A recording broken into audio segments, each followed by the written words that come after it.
Minasan konnichiwa, and welcome to Shogo's podcast. So today, as you saw in the title on the thumbnail, I like to talk a little bit about what I always keep in mind. For me, the most important thing for me when I run my team. Yes. So Let's Ask Shogo is actually a team of 4, yes, including, as you see my videos, my wife and also my best friend Kazu, yes. So, and I'm the team leader, I'm the channel owner. So we actually do a meeting every week on Saturday night, and we run the channel as a team. And there's this one really important thing that I always keep in my heart and my mind when I run my team. So I wanted to share this idea with you. Yes, I really need to apologize that when I started this sub channel, the second channel, I said that I'd be talking more about Japanese culture and things like that. But this is a little bit off topic. I think few of my topics I've been already talking about are a little bit off topic, but I hope you still enjoy listening to this. Yes, I just thought, I thought I could just use this sub channel, I guess the second channel, for me to just really talk about my the things that are on my mind. So please allow me to talk about something not super related to Japanese traditional culture, but I guess you could say it's related to me. Yes, I hope you still enjoy. Yeah. The most important thing that I always keep in mind when I run my team as a team leader is that there are never any human errors, but only system errors. Yes. So what this means is that when a problem happens, if you make that problem whose fault is it, when you try to find the reason why that problem happened, if you blame an individual, I personally feel that that leader is unskilled or immature. Yes, that's taking the idea of human error. That's how I call it. That's how I studied it. Yes, but we should take this idea and shift it into a system error. And what I mean by that is I think it'd be better if I can just give you an example of the story. For example, this is kind of not related to a team, but for example, if there was a person who stole a wallet, yes, on that wallet that someone forgot somewhere, like on a table, for example, yes. If we just think it straightly, I guess you could say that that person is a bad person for stealing the wallet, right? Yes. But that is thinking of the idea as a human error. It was that person's fault. Yep.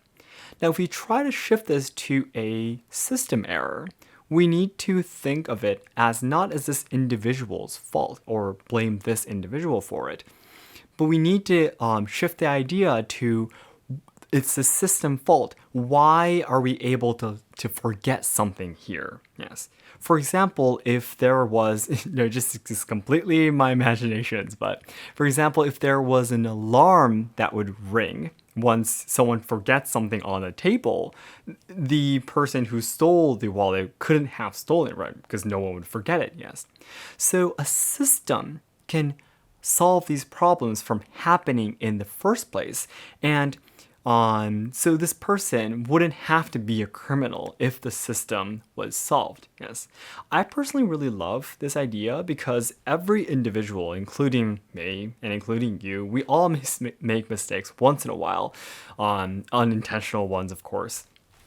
So, but every time when you make a mistake, if you are blamed for everything that you do, it's really hard, isn't it? Of course, you're not doing everything, intentionally. You don't mean to do it, right? Yes. So I really like this system error idea. So let me give you another example. When I was running my team, Kazu, my best friend, he is not very good. He's a really talented person, by the way. He's super smart. He is a very kind guy, and he is my best friend, yes.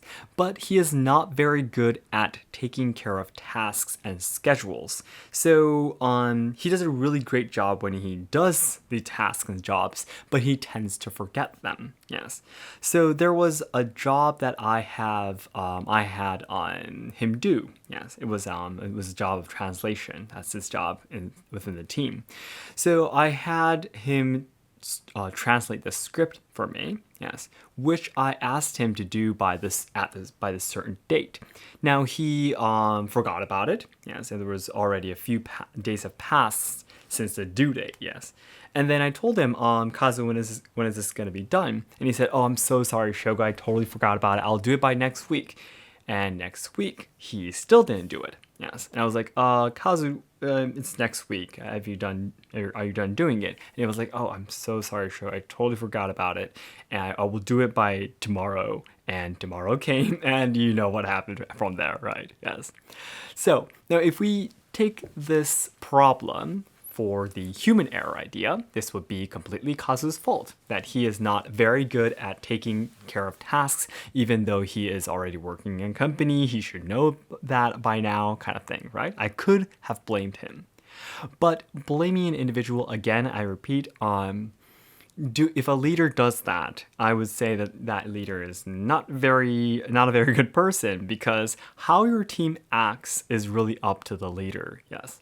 So then let's shift this to a system error. How would the way we see the problem change, right?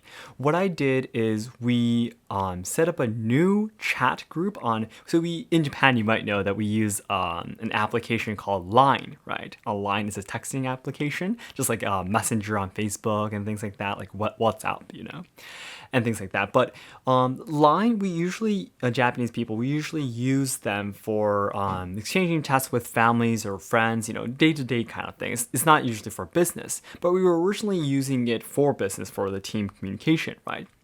But then it's because it's for daily use, it doesn't have any like calendar systems in it, or it doesn't have any task management systems in it and such. Yes. So we set up a new texting application called Chatwork. Yes, Chatwork I think is only used within Japan too. Yes, but Chatwork is specifically for business use. So it has a calendar on it. It has a task management system on it. So you can register like a task, and you can assign it to someone, and you can set up a due date. And it'll be shown on the group, on the top of the group, that this is due by something, this is due assigned to you, kind of thing. Yes.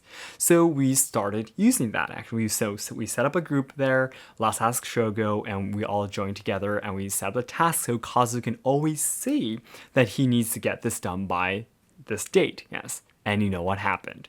Everything that was the problem, right? Everything was solved. It was just that. Yes. So it was just simply, I did not have to go up and be angry to him, right? If this makes sense. Yes. So this is something that I always try to keep in mind. And you probably might be thinking, though, no matter how much of the system you change, sometimes there are problems that you can't overcome, right? In that case, it was probably the leader's fault that you basically invited that person into the team in the first place. Yes. And that, again, is probably the leader's fault. The leader didn't have the skills to choose the right people to join into his team. Yes.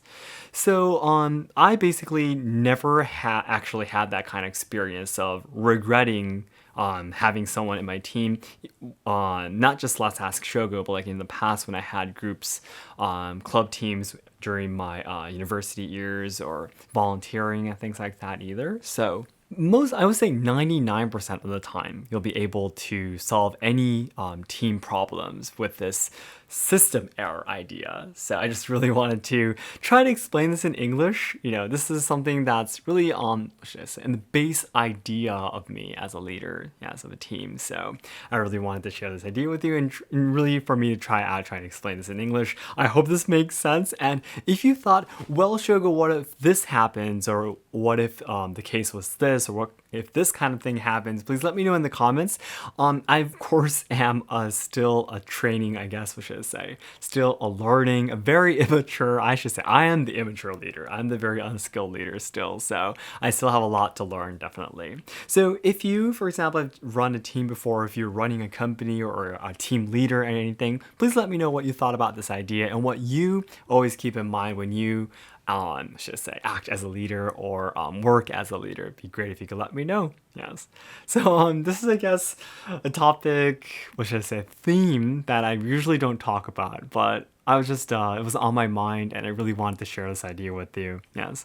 And please let me know what you think about me talking about these random things that come up to my mind. If you think it's, what should I say, enjoyable, yes, interesting for you to get to know more about me, yes, please let me know in the comments. Or if you want to, like, what should I say, listen to more of the, for example, the podcast version of my regular videos, you can let me know that too. And recently, I'm starting to think maybe I can do like a weekly live stream on my podcast channel too, where I don't show anything on a screen, but just like a picture or something. And maybe you can do like a kind of like a radio kind of thing where I just receive questions and I don't do anything special, just like really just me talking for like an hour every week. I thought that'd be really fun too, because in the main channel we do the training, right? Yes. And in the training, I'm not always able to answer every question. Yes.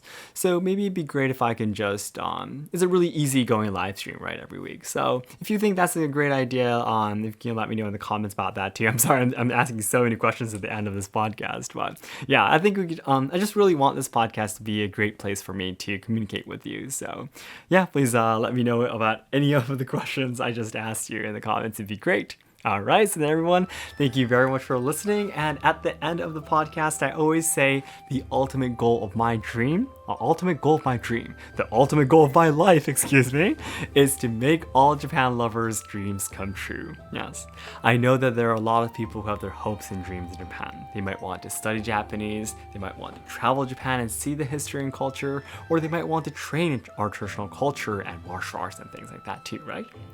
But I am a little bit worried, not a little bit, very worried that Japan will not be able to provide these things in the future. Because as I often talk about in my videos, Japan is facing a lot of social problems. We are losing our traditional culture, and also the younger generation who are supposed to be responsible for carrying on the good things about Japan are dying and suffering from all the social issues in Japan, right?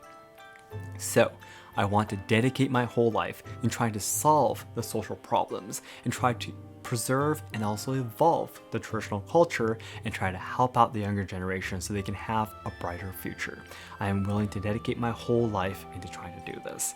And that's exactly the reason why I talk about katana, I talk about ninja, I talk about kimono or tea ceremony, but also suddenly start talking about Japanese social problems too. Yes. All right. And as you know, the first step towards achieving this ultimate goal, ultimate dream, is to achieve 1 million subscribers by the end of next year on my main channel. So it'd be great if you can give me likes and comments. It will help me to help my channel, help that video to be boosted up to be shown to new people. Yes.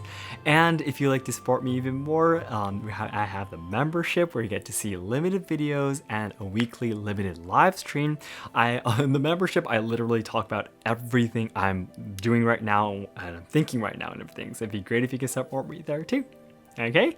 All right, everyone. Thank you so much. And I'll talk to you in the next podcast. ありがとうございました。